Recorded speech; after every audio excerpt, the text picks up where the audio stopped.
rasulu manzo mai girma al-mustafa yabo na zan yi ma. Ya rasulu manzo mai girma al-mustafa yabo na zan yi ma. Allah ubangiji ya rabbani ne kiranka Allah tanya ni da lawali da mai bi mai sani ka bani iko wake ma'aikina. Ya rasulu manzo mai girma al-mustafa yabo na zan yi ma. Tun yana cikin ciki mai tsalki ya magana da umminsa mai tsalki ya ce mawalida ke min tsalki in nake bauta Allah shi a sarki karke bauta gunkin nan kango. Ya rasulu manzo mai girma al-mustafa yabo na zan yi ma. Aljanna ba zuwa neman kuɗi ba a tutu dan an sha daɗi komai kake bukata na jin daɗi za a kai ka yanzu ka tattasgo. Ya rasulu manzo mai girma al-mustafa yabo na zan yi ma.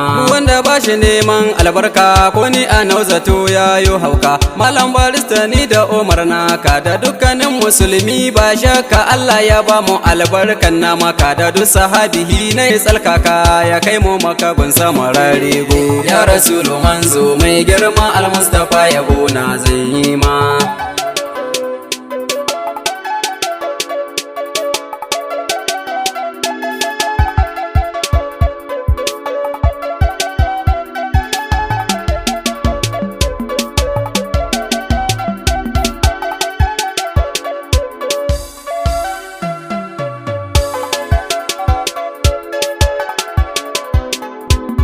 Ya rasulu manzo mai girma al-mustafa yabo na zan yi ma. Shi shugaba rasulu ma'aiki na tarihinsa da daɗi maulana barista ka faɗi shi ne daɗi aljanna na bukata ce ita ma wanda ya bi shi ne zai samu ku biyo mu masoyan mai girma. Ya rasulu manzo mai girma al-mustafa yabo na zan yi ma. Barista mai gida na gaishe ka begen rasulu yau da kan kayi rabana ya dafa maka baya ayyukan ka duka gama kayi dan isar ma'aiki mai girma ta shugaba na mai girma. Ya rasulu manzo mai girma al-mustafa yabo na zan yi ma. Annabi na Allah mai girma waye ya san ka sai Allah sarki ka wuce a san ka ma'aiki na ya abin yaban Allah sarki namu ya wuce nasu sun sani namu shi kadai ne mai tsarki mun biyo ka annabi maulana.